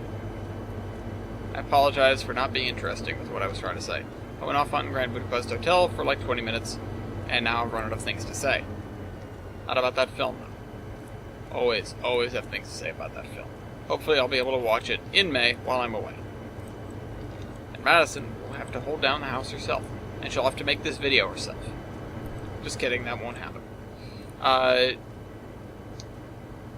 Will you ever let Madison do any work on the route, since she points out what you did wrong? Well, maybe not on this route. Maybe not.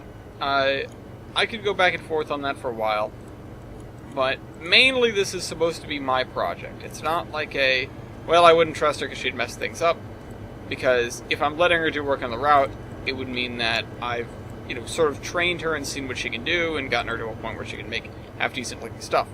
But this is supposed to be my creation. So that's why when I'm building it on my own. Tolbert Recian project notwithstanding. I have plenty of offers from people that would like to help or wouldn't mind helping with this world that I'm building. But for the most part, I'm not overly interested. I really do want to see this project come to fruition, but I want to be the guy who gets it there. Call me egotistical all you want, but it is my route. And it's not even so much the, well, if you want something right, do it yourself, which is absolutely a sentiment that I sometimes have. But it is, if you want something done exactly the way that you want it done, you should probably do it. I don't think that people would necessarily do things wrong were I to let them work on this route. But I do think that people might do things in a way that I wouldn't love. Or that I didn't approve, you know. When you have an idea, when you have a concept, it tends to just flow from your mind. And it can be very difficult to put into words what that concept actually is for other people. So, I think I wouldn't be letting her, or anyone for that matter, do work on this route. But having somebody to back check me, you know, and to look and to say, oh, you missed this spot, or you did this wrong, or, you know, whatever. Because if then I can't come back and say, well, actually I did this for this reason, or I did this for this reason, then that means, yeah, it's actually wrong, I should fix that. What the hell did I just... Oh, my donkey's cart. I knew I should have grabbed my... I had my water cup upstairs, and I went, well, yeah, but I should have water downstairs. And I don't have water. And this is the part where I die. Horse barn.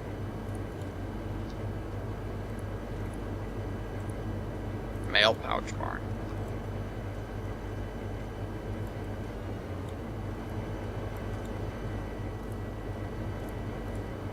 Do we have, like, stable? Hay barn.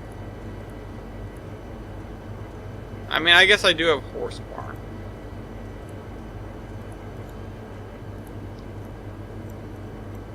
No, not 3 of them.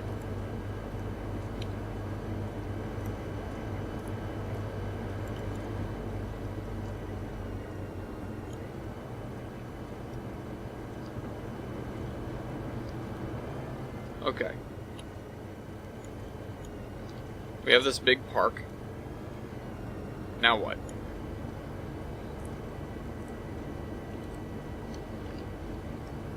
Path.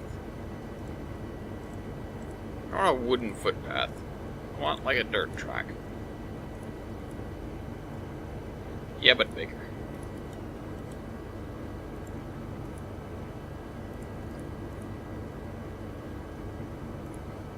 Oh, that's concrete? That looked like dirt. I didn't read it. I just glanced at it. Path, dirt track, path, concrete. Path, boardwalk.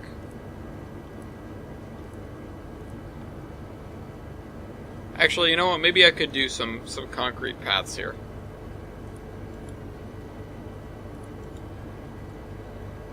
Just kidding, that's way too nice. Way too nice.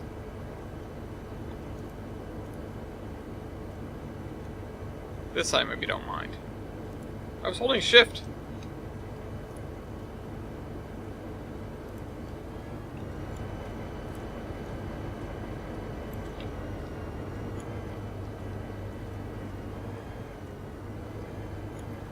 Okay. Bring this over to here. Yeah, people, Madison included, do have a lot of good ideas about what to do with this route. And I value input on it immensely. Because I wouldn't be anywhere close to where I am without the input of a lot of people. But you knew that but was coming. But I am building it.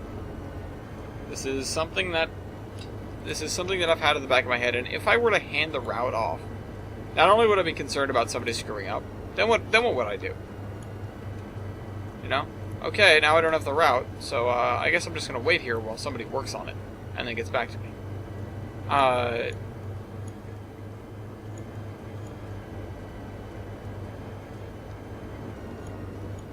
that's fine. Herringbone path.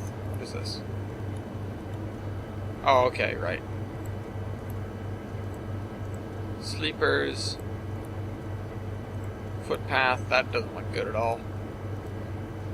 Dirt road path. Path dirt track.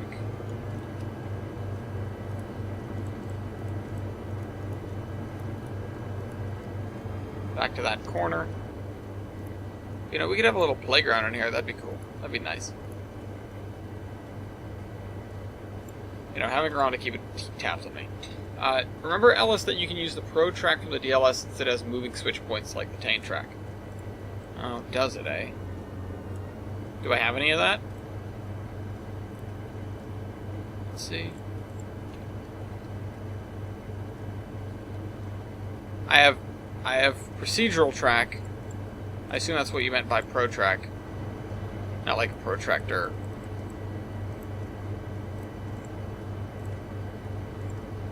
This is the first Tane track that I've seen with moving switch points that's in the snow, and I like it. Although, God, it's bright.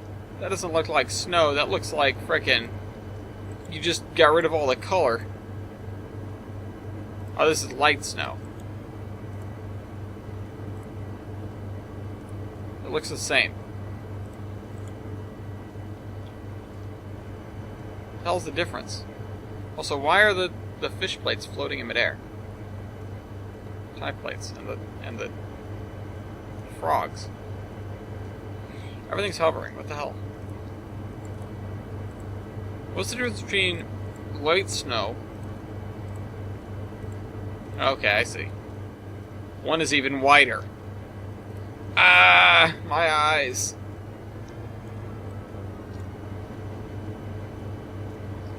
Anyway.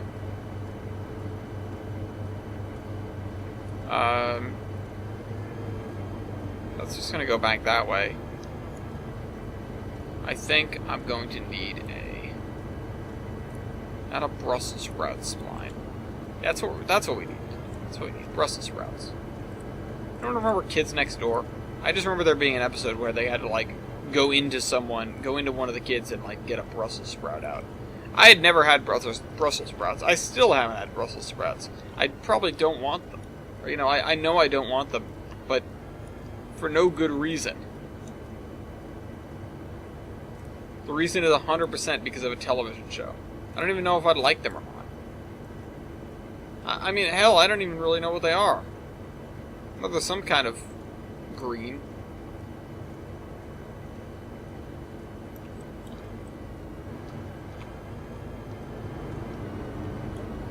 Alright, so let's put some grass down. Actually, let's paint some dirt. Give me this.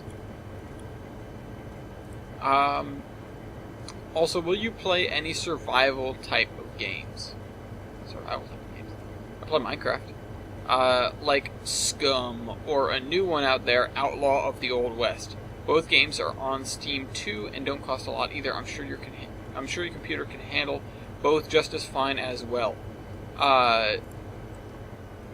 Well, I play Minecraft. That's a survival game. To be honest, though, I don't have a lot of time for new games. That's the reason I'm hesitant on buying a lot of things. I mean, I'm hesitant on getting into old games because of that. I love a lot of the games that I don't play right now. Factorio is one of them. Factorio I've been sitting on for ages. I could always bring that series back. I know Mason would love it. TBA would probably come on. In fact, TBA asked me, just the other day about hey, I've got friends that, would you want to play Factorio? I'm like, I don't know. It's such a time sink. You look at Factorio and suddenly it's 5 in the morning. You open it up and God knows when you're going to come out. It's so difficult to pull yourself away from. Much more so than probably any other game I've played. Even Minecraft. Minecraft, you can have these moments where you screw up, and it's well, guess I'll quit for the day. But in Factorio, if you get hit by your train or something, it's well, I better fix that. It's always just a race to find the next thing to fix, the next thing to build. There's never a moment in Factorio where you go, let me just take a breather and maybe log off for a couple of hours. It's never a thing. It's like the one more turn mentality, except worse, because it's always your turn. I don't know. It's pretty intense, that game. And I love it to death, but I can't get back into it. I can't risk it, And maybe I will at some point, but I'd like to do that after I move. I already kill my sleep schedule enough with the things that I do. with all the War Thunder I play, the Minecraft I play, and the trains that I play. Which, that getting that crossing to work, that was like several hour endeavor. That was a lot of freaking time. And that was over 2 days. And that was also over Madison. Like, come here, sit down over here. What are you doing? I was like, I'm running simulations. I'm trying to fix my thing. And she's like, oh. She knows. I mean, she knows. She's seen the things run before. She's seen how frustrated it gets me. I'm lucky to have a girl who, like, understands that and respects it. And not like, yeah, well, who cares about your stupid games? We played Rocket League together for a time. And I would like to do that again. But holy cow, we were bad. And we're not going to be any better, that's for sure. After all that, as the population of Rocket League dwindles, which I don't think it's dwindling by any means, but it is, the game, as it gets older, will have fewer concurrent players. People just get gooder. People get better, and when you go into, like, competitive, even in the lowest tiers, you just get it handed to you all the time. I don't like that. I don't like that. I like to be able to play a little bit, and win sometimes, but, like, and I like playing it competitive because every game matters. Every game sort of, there's something tied to it, and more than that, there's just, like, a thing that's trying to put you up against people that you'll be sort of on par with. That said, we're definitely not on par with the people that we were playing because we suck. I'm afraid to go back to Rocket League. Not because I'm afraid it's going to suck all my time up, but just because I'm really, really bad at it. One of the things that I sort of bounce into and out of is Elite Dangerous, which is a really engaging game. It's a very immersive game, I'll say that much. But, when you're with friends, it can be entertaining, but there's only so many things to do. Other than just sort of fly around and get money. Which, again, very immersive, very enjoyable experience, but, I feel like, at least the journeys to places matter, or they don't take very long. It's not like Bounty Train, I played Bounty Train for a while on this channel, and don't get me wrong, the game has promise. The game is not bad, but the biggest issue with it is it has trouble with substance. There just isn't enough going on there to really keep you engaged. It has a lot of that grindiness, but it has it almost without the difficulty, When you go and you pick something up and then you go somewhere else, there's no guarantee that anything interesting is actually going to happen. And when it does, it normally just turns out badly, because it happens so rarely, so you don't know, you don't know how to combat it, And then God knows when your last save was. That's what screwed me up in that game. Ended up losing tons of progress. Give me the other one. Thank you.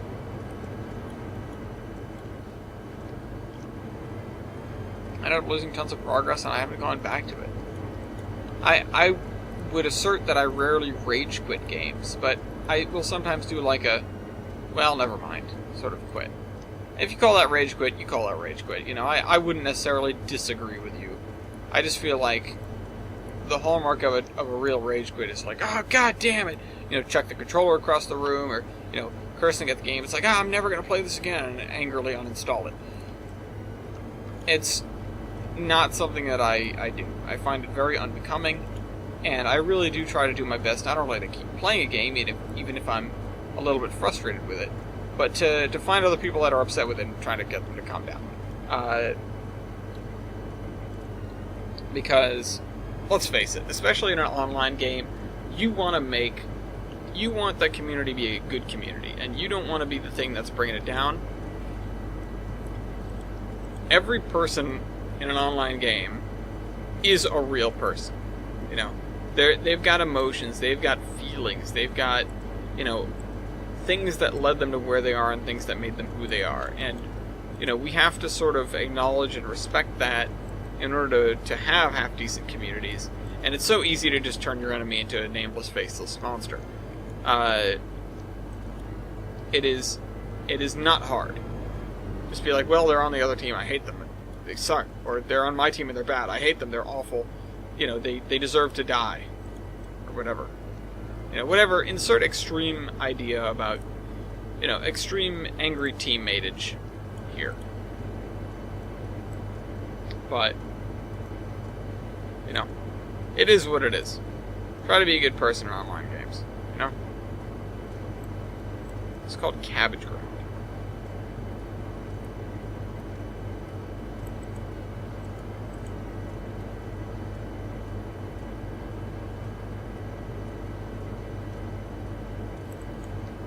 What did I have?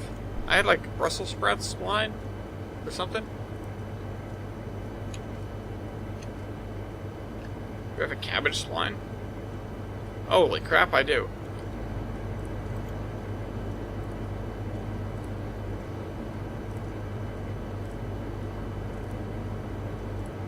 Guys, we've got cabbage.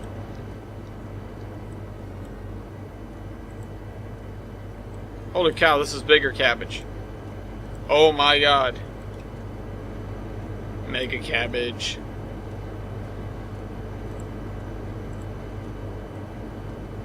This is the local garden. They grow cabbage. Why not?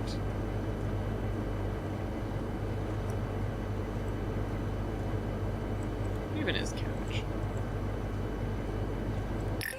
Ah! I was holding shift.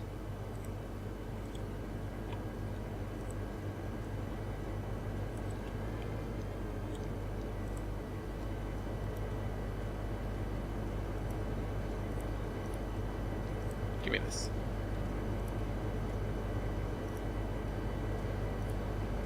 Well, that worked out pretty well. Okay. We have some cabbage. Let's finish this comment. Get a tattoo of Penn Central on your arm, Ellis. Yeah, said no one ever. Yeah, said no one ever. I'm not gonna get a Penn Central tattoo anywhere in my body.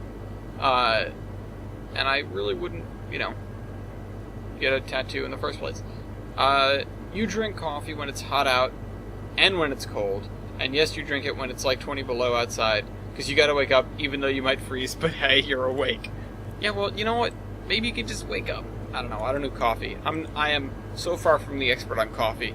I have absolutely no right to be the voice of Kurt, the guy who's the king of coffee, self-proclaimed, of course, who is undeniably so the king of coffee on the whole Iron Horseman Railroad, and probably in the city of Douglas too.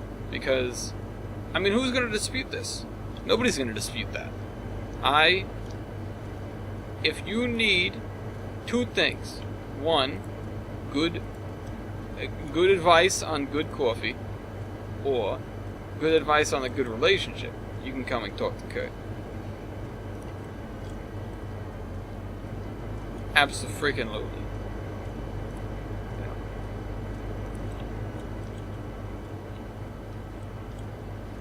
Well, hold on, I need a different fence over here. I had that 3-bar fence that I was using somewhere around here. I know it's not like a typical thing for a house to have, but I figured, well, I see some houses with it near me, so maybe somebody's got it. There it is, there it is. This is actually not the greatest. There are other, better 3-bar fences out there that I could use. But I'm not using. Because, well, I just decided to use this one, I guess. Well, see, the advantage of this fence, and this is something I didn't bring up, the advantage of this fence is the fact that it's got a pole at both ends. Now, if you don't think that's spectacular, this is why it is. The other one didn't. The other one, I was having an issue with, because it only had a pole at one end, so if I would put a fence together, then I would look at it, and it would be hanging off at one end. There wouldn't be a fence post on one side or at one corner, or it just wasn't any good. I need to get back to writing Kurt. It's one of the things that I miss. And that didn't even do Kurt justice. Because, that was just sort of an accent, Kurt has a very peculiar way of talking and a peculiar way of saying things. Sort of roundabout ways of getting to things. And yeah, it's in no small part just how I talk sometimes.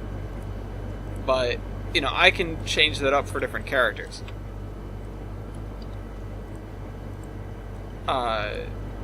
Williams is very much sort of the epitome of, well, how many words could I possibly use to describe this one simple thing? I'm going to use all of them. Whereas Johnson is a little bit more straightforward.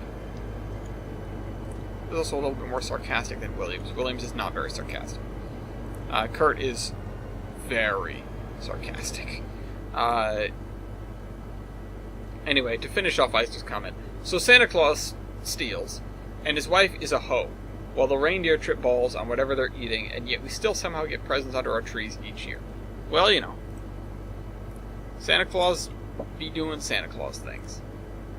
Can you really explain the guy? No, he's not real. Shh.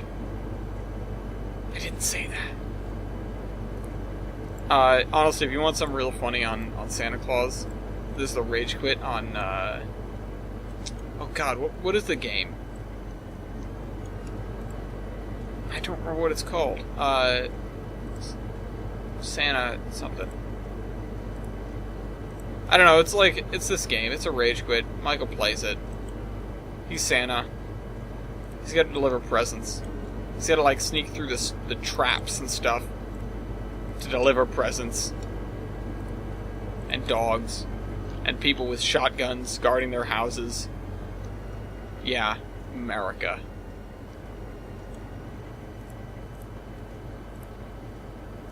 But, Santa Claus. Santa Claus be doing Santa Claus things.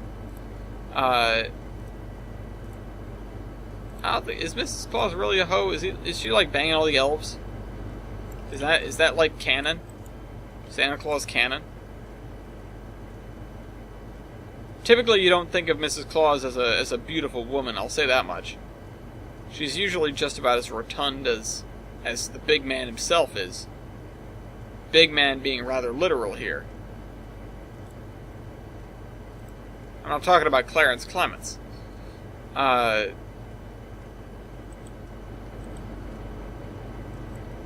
So yeah, I don't really think about Santa Claus or Mrs. Claus being anything but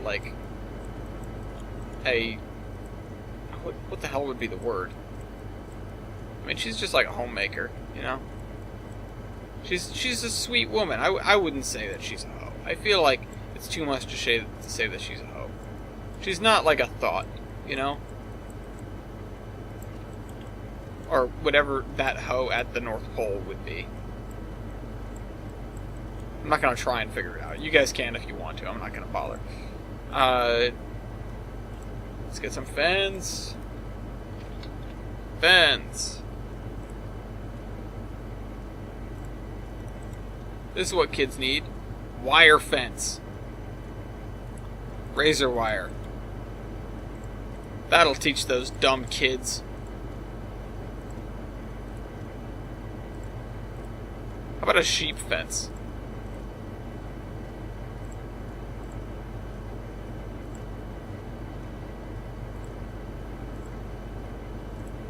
Typically they're like chain link fences, so I think I'll just go with that.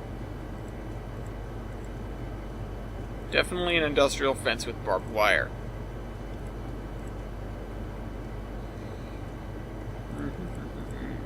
Fence, fence, fence, fence. Wire mesh. Is that also a chain link fence? Yeah, you know what? This is actually not too inappropriate. I've seen stuff like this. It's like, it is a chain link fence, but it doesn't look as evil. Or official or authoritarian. Alright.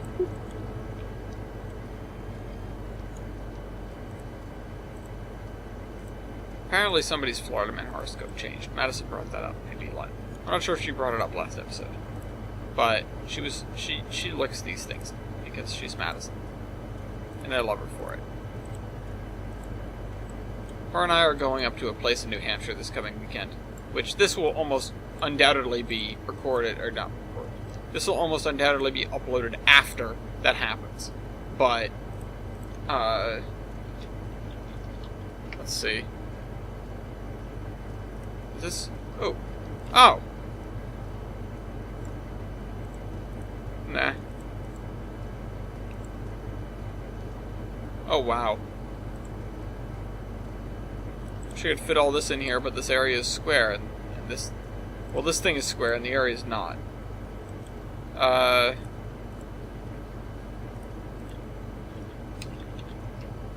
Let's get some swings. What? Oh my god.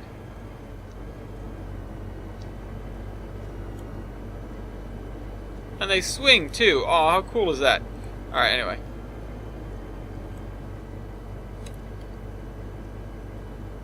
Not swing bridge, goddammit.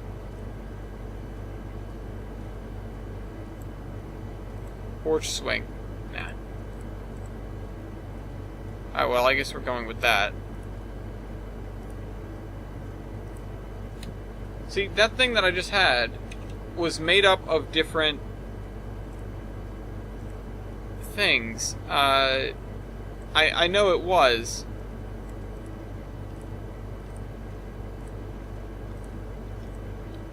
I just want a table. Table. Like a picnic table.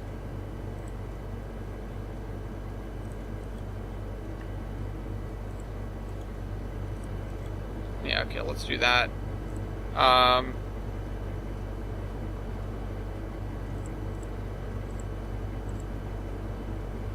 and stable. Holy cow, what is this thing? I assume this is not something I can use. Building stables. I could have used that. Lamosa transfer table. AGS turntable. We've got all the turntables. I just want something to put in a playground.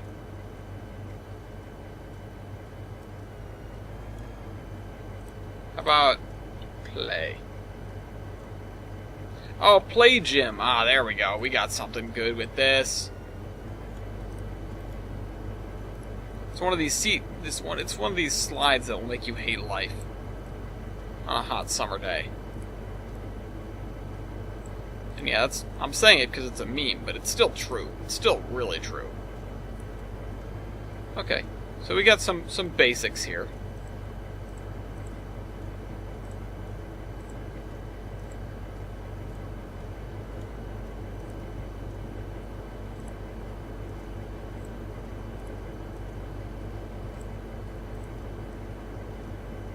Put a little triangle out of the stuff. There we go. We got ourselves a playground. In this grassy area, which I will put trees in sooner or later.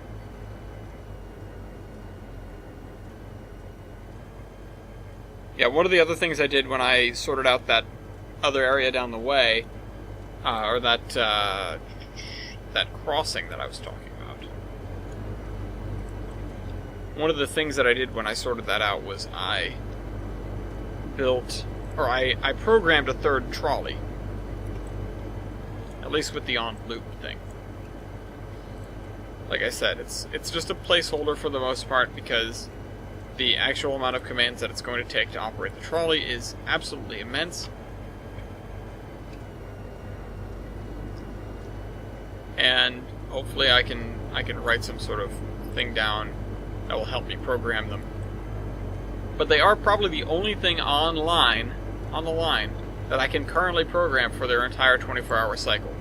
Because there is no more track that I need to add. And I think that's an accurate statement because I probably am going to forego the track that runs across the 4-track main line and into Mason's Landing. Although I'm not certain if I'm going to do that.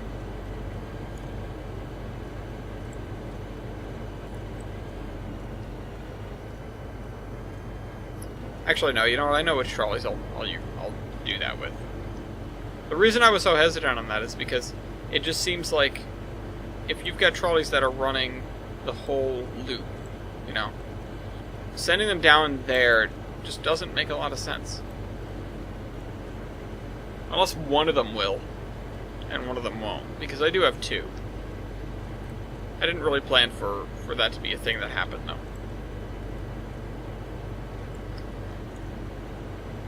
I don't know. The downtown... Oh, this is not great. The downtown Mason's Landing market. And I'm saying that like not like a literal market, just to clarify. I'm saying that the people that you could pick up by heading down that way is pretty significant compared to the ones that you're going to get right at the station, especially considering the trains that stop there tie into a branch line which is owned by the same company, right there. So, it may not be advantageous for the Mason Valley Transit Company to actually run trains just like that. Or to run trams that only go to the station, I should say.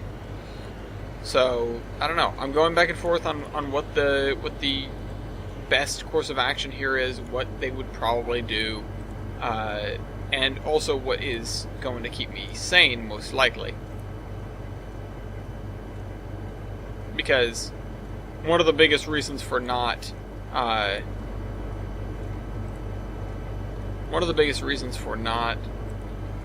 doing that. Oh my god, I can't even freaking talk right now.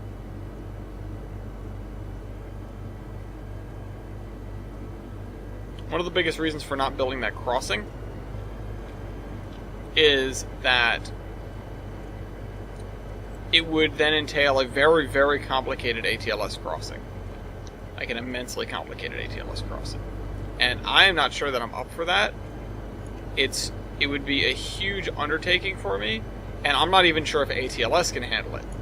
Well, actually, that's not correct. It hypothetically can handle it. It is... the tutorial that I looked at did, in fact, show the thing interfacing with more than one track. So that lends credence to the idea that ATLS can handle multiple tracks crossing a large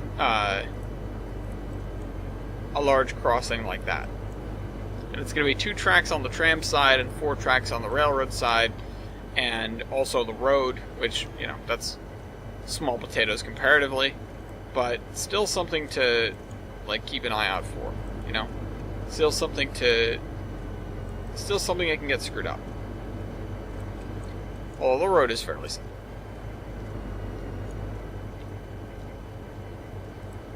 You know what I want? I want a pool. A pool back here. So we're going to have to break this off pretty shortly. An interpool. It's a JR thing, though. I probably can't use that.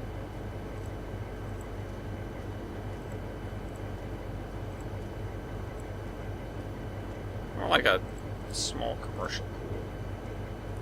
I've used this one before.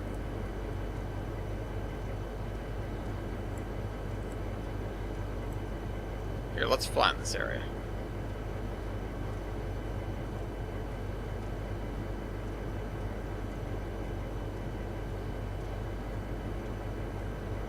Do some inclines on this side.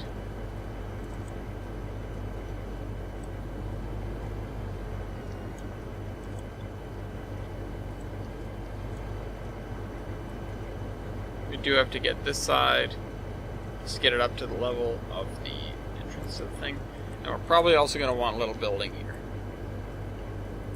Like a shed. Or like a pump house. Ruined pump station. Huh. Mac Pump House. Rainbow Water Tower Pump House. I have all this Uinta Railway stuff. I need to find uses for some of it. Okay, so I have mostly that. Okay, how about like a pool? Alright, how about just a shed? That's way too big. Those are all way too big. Fire hose shed. Work shed, wooden shed. Whitewashed farm.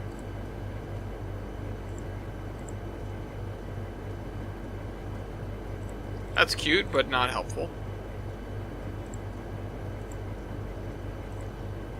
Man, all these things are railroad related. Wonder why that is.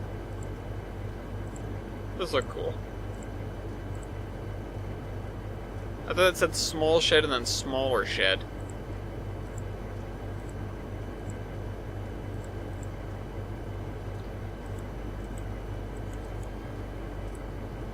Nope, that's got an open end.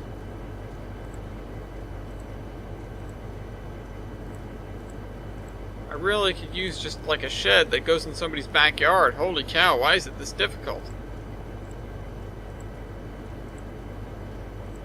Loco shed, no. Industrial shed, no, those are all going to be way too big. Garden shed. That's what I'm talking about. Oh, it's open. It need to be closed.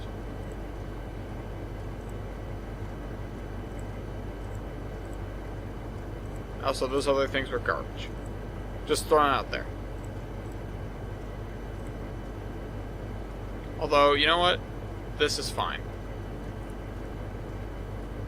It's open, but I feel like it fits the bill.